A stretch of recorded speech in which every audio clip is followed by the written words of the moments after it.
अस्सलाम वालेकुम। मोहम्मद अजहर सिद्दीक अपने प्रोग्राम के साथ हाजिर खिदमत है। आजकल नाम तो आपको पॉलिटिकल डायरीज या मैथ्स भी उसके हवाले से, लेकिन यहाँ ये बुनियादी तौर पर ये पॉलिटिकल डायरीज वाले टाइम पे ये प्रोग्राम चलेगा। ये ईद शोज के हवाले से प्रोग्राम है हमारा, और हमारे साथ हमारी बहन, छोटी बहन मलिया हाशमी मौजूद हैं। मैं जब पहली दफा इनसे मिला ना, तो मैंने कहा कि यार ये चुलबुली सी एक लड़की, और इतना खुल के बोलती है, ना ना डर है ना खौफ है। फिर मेरे ज़हन में आया, मैं क्या ये असल बात है तरबियत की, वालिदैन की तरबियत की। अब चूंकि मैं तो इस फेज से गुजरा हूँ, तो जब भी मौका मिलता मलिया से कोशिश करके फोन पे या जहाँ कहीं मौका मिलता है, कहीं बैठ के हमने इकट्ठे डिफेंस क्लब में गेट टुगेदर में, यहाँ लाहौर में आई थी तो लाहौर में भी अच्छी मुलाकात रही। आज हमने सोचा है कि चूंकि ईद वाले दिन हमने आपसे वादा किया कि थोड़ा सा जिंदगी के इन पहलुओं पे नजर आ जाए, और आप समझ सकेंगे इतना आसान काम नहीं है, बहुत मुश्किल काम है। जरा उस पे गुफ्तगू करनी है हमने। सबसे पहला सवाल मेरा मलिया से, ब्रॉट अप से प्रोफेशन तक जितना मुख्तर हो सके अपनी लाइफ का ये रंग जरा अवाम तक बताएं। जी अस्सलाम वालेकुम, बहुत शुक्रिया। मैं तालीम तो मैंने हासिल की बिजनेस एडमिनिस्ट्रेशन में, बिजनेस मैनेजमेंट में। मीडिया या पॉलिटिक्स मैंने एकेडमिकली पढ़ी नहीं, लेकिन कैसी दिलचस्प बात है कि वो शायद आपका जो एप्टीट्यूड होता है ना बचपन से किसी चीज के हवाले से, वो होनहार बरवा के चिकने चिकने पात, तो वो जो बचपन से ही आपको किसी स्पेसिफिक फील्ड में आपका एक इंटरेस्ट डेवलप हो जाता है, इंटरेस्ट स्पार्क करता है। फिर आहिस्ता आहिस्ता आप, चूंकि जाहिर है मुझे याद है कि मैं काफी छोटी थी उस वक्त, पढ़ रही थी एफएससी जो है वो दौर था, इमरान खान साहब को मारा जमीयत ने, अभी ताज़ा ताज़ा एफएससी किया था। तो वो मुझे ये चीज हजम नहीं हुई ना बिल्कुल भी, कि एक बंदा इतनी ऑनेस्टी के साथ काम कर रहा है, इतनी ऑनेस्टी के साथ जगाने की कोशिश कर रहा है अवाम को। तो वहां फिर मैं एहतजाज किया मैंने, वहां सब लड़के थे एहतजाज में और मैं वाहिद लड़की थी, और तकरीबन वही पैटर्न आज भी फॉलो हो रहा है। परसों मैं पिंडी कोर्ट्स में थी, कल उधर चकवाल अदालत में तो कुछ वकला खवातीन थी। ये आप बात कर रहे हैं गुज़श्ता दिनों की, जी जी, आप तो मैं गुज़श्ता वही दिनों बता में रही जब हूँ कि गुज़श्ता इमरान दिनों से लेके अभी तक बहुत सारी जगहों पे मुझे महसूस होता है कि मैं वाहिद लड़की होती हूँ कई जगहों पे। तो ये वही पैटर्न वहां से ही शुरू हुआ, और करते करते करते अल्लाह ताला ने बड़ी बड़ी अपॉर्चुनिटीज दी माशाल्लाह, अल्हम्दुलिल्लाह। मुझे पाकिस्तान को रिप्रेजेंट करने का मौका मिला इंटरनेशनल मीडिया पे, अल जजीरा पे, स्काई न्यूज़ पे, अल अरबिया कतर, और इसी तरह इंडियन मीडिया में मैंने 50 शोज किए पाकिस्तान को रिप्रेजेंट करते हुए। तो अल्लाह का शुक्र है कि वो जो एक सेंस ऑफ नेशनलिज्म बंदे के अंदर बचपन से माँ बाप भी डालते हैं माशाल्लाह, एक होती है, तो वो उसने बड़ा फरोग पाया अल्हम्दुलिल्लाह। और फिर इसी तरह चलते मैंने बीच में यूफोन में भी पौने 2 साल काम किया एज अ कॉर्पोरेट ट्रेनर, लेकिन साथ साथ मैं अपनी ये वाली एक्टिविटीज करती रहती थी जो सोशो पॉलिटिकल एक्टिविटीज के, जिसमें पाकिस्तानी अवाम को अवेयरनेस देने के लिए, पॉलिटिकल अवेयरनेस देने के लिए। और उसके बाद फिर मैंने साथ साथ मेरे बी लॉग्स और ये सारे काम चलते रहे मीडिया वाले। साथ साथ मैंने यूएन के साथ भी काम किया, यूनिसेफ के साथ एक छोटा सा प्रोजेक्ट किया 5 महीने का, फिर यूएनडीपी के साथ किया कुछ महीने का प्रोजेक्ट, यूएन ओडीसी की तरफ से मैंने ट्रेनिंग्स करवाई सिविल सर्विसेज ऑफिसर्स की, एफआईए का staff, interior ministry, civil aviation authority. तो उससे माशाल्लाह जाहिर है कि अल्लाह ताला ने बड़ी बड़ी अपॉर्चुनिटीज दी, और अभी आपके सामने है। अच्छा ये बताएं, आपने अपनी लाइफ में ज्यादा वालदा को करीब पाया या वालिद साहब को, या भाई बहन अगर हैं तो उनमें से जी मैं मुराद माशाल्लाह। ये है, तो वो क्या आपने इस सारे माह में जो सबसे करीब जिंदगी में, जिसने जिंदगी में सिखाया भी हो, बताना पसंद अच्छा, करेंगी? पता होना चाहिए, हमारे बिल्कुल। नाज़रीन को पता होना चाहिए। अम्मी अब्बू दोनों ही माशाल्लाह बहुत मेरे दिल के करीब हैं, और दोनों ही अपने अपने अलग अंदाज से करीब हैं। जिस तरह अम्मी मेरी बहुत जबरदस्त राजदान भी हैं माशाल्लाह, मशवरे भी मैं उनसे करती हूँ, कुछ भी हो, छोटी मोटी बात भी हो। तो आई बिलीव कि आपके वालिदैन का आपसे जब दुगना तजुर्बा होता है जिंदगी का माशाल्लाह, तो आपने जो चीज मार खाने के बाद सीखनी होती है, आपके माँ बाप आपको मार पड़वाए बगैर ही कोशिश करते हैं कि आप बच जाए, और आपको बता देते हैं कि ये नहीं करना। छोटा सा बच्चा होता है ना, हीटर पे हाथ रखने लगता है तो माँ ये थप्पड़ लगाती है जोर से हाथ पे, تو بچے کو ماں کا تھپڑ تو بہت چبھتا ہے, اسے یہ نہیں پتا ہوتا کہ یہ جو ہیٹر پہ ہاتھ لگ جاتا تو اس کا حشر کیا ہونا تھا. تو میں نے اپنی امی کو اس لحاظ سے ماشاءاللہ بڑا زبردست پایا ہے کہ وہ بڑا ہر چیز میں مجھے سپورٹ کرتی ہیں ماشاءاللہ. میں آج جو بھی ہوں ماشاءاللہ میرے پیرنٹس کی بڑی سپورٹ ہے مجھے الحمدللہ. اور میرے والد صاحب جو ہیں مزاجن میں ان پہ ہوں زیادہ, مزاج میرا اپنے ابو پہ زیادہ ہے. یعنی امی جو ہے وہ میرا خیال بہت زیادہ رکھتی ہیں ماشاءاللہ, مجھے ہر طریقے سے لک آفٹر کیا میری ماں نے ماشاءاللہ, جہاں جتنی سپورٹ چاہیے تھی اس سے زیادہ دی ہے ماشاءاللہ.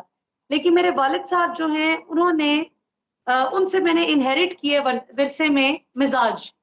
تو وہ ذرا شغل بھی لگاتے ہیں, میرا بھی ذرا عادت ہے ہنسی مذاق والی. از اے ڈاکٹر, والد صاحب ڈاکٹر ہیں میرے ماشاءاللہ. تو ان کے مریض ٹھیک ہو بھی جائیں ماشاءاللہ تو سال ہر سال ان کے پاس آتے رہتے ہیں. کبھی گڑ کے تحفے آ رہے ہیں, کبھی کچھ ہے, ڈاکٹر صاحب تھوڑا مزاج بڑا چنگا ہے ماشاءاللہ. تو یہ تو اچھا ہے, اپنی فیملی کے بہت. تو یہی وجہ ہے یہ پیرنٹ سے ملی ہوئی انعام ہے نا جو آپ کی شخصیت میں سامنے موجود ہے. اچھا ہم زیادہ بور نہیں کریں گے ناظرین کو. وہ ناظرین دیکھیں جہاں عید کی باتیں سنتے ہیں وہاں کا سیاسی تجربے کی طرف جانا چاہتے ہیں. عید کے فوراً بعد آپ کو پتا ہے ضمنی الیکشن آئے سر پہ آئے کھڑے ہیں, 20 سیٹیں ڈو اور ڈائی کی پوزیشن ہے. آپ اپنے انالیسز میں کیا دیکھ رہی ہیں؟ 5 سیٹیں تو لے لی ہیں, وہ کوٹوں میں چیلنج ہوئی ہے اور عید کے فوراً بعد وہ ریزرو سیٹوں پہ بھی ایک جنگ شروع ہو جانی ہے. آپ کیا سمجھتی ہیں کہ یہ 20 سیٹیں اور عمران خان کیا پی ٹی آئی کیا حالات کی طرف لے کے جائے گی؟ اور آپ نے ایک دفعہ مجھے اس بات کو سیکنڈ کیا تھا کہ اگر پنجاب میں گورنمنٹ آ جاتی پی ٹی آئی کی تو وفاق میں بھی آسانی سے یہ رزلٹ لے لیں گے, کیا کہتی ہیں؟ بالکل, دیکھیں بات یہ ہے, اس میں تو کوئی شک نہیں کہ جس کا پنجاب ہوتا ہے اس کا وفاق ہوتا ہے, اس میں کوئی شک نہیں. پاکستان کا پیٹ رول ہے شروع سے. لیکن مسئلہ یہ ہے کہ جس کا الیکشن کمیشن ہوتا ہے الیکشن بھی اسی کا ہی ہوتا ہے. یہ پاکستانی عوام کو بھی سمجھ آ گئی. تو اب الیکشن کمیشن جو ہے وہ واضح طور پر اس کا ایک بائس نون لیگ کے فیور میں ہمیں نظر آتا ہے, اس میں کوئی دو رائے نہیں ہے. اب نہ ہی اس داغ دھبے کو دھونے کی کوشش کی الیکشن کمیشن کو. ہوتا ہے نا کہ ساری عوام پٹن لگی ہے کہ بھئی تسی بائس ہو, you favouring P M L N, you not favouring P T I, you not treating P T I on equal and fair grounds. لیکن آپ کو قطعاً آپ کے جوتے کو پرواہ نہیں ہے, آپ لگے ہوئے اپنے حساب سے کہ ٹھیک ہے جو چل رہے چلتا رہے. تو اس میں مجھے لگتا ہے کہ حمزہ شہباز جو نگران وزیر اعلیٰ ہیں یہ صرف نگران وزیر اعلیٰ نہیں ہے, یہ بڑا کچھ ہے.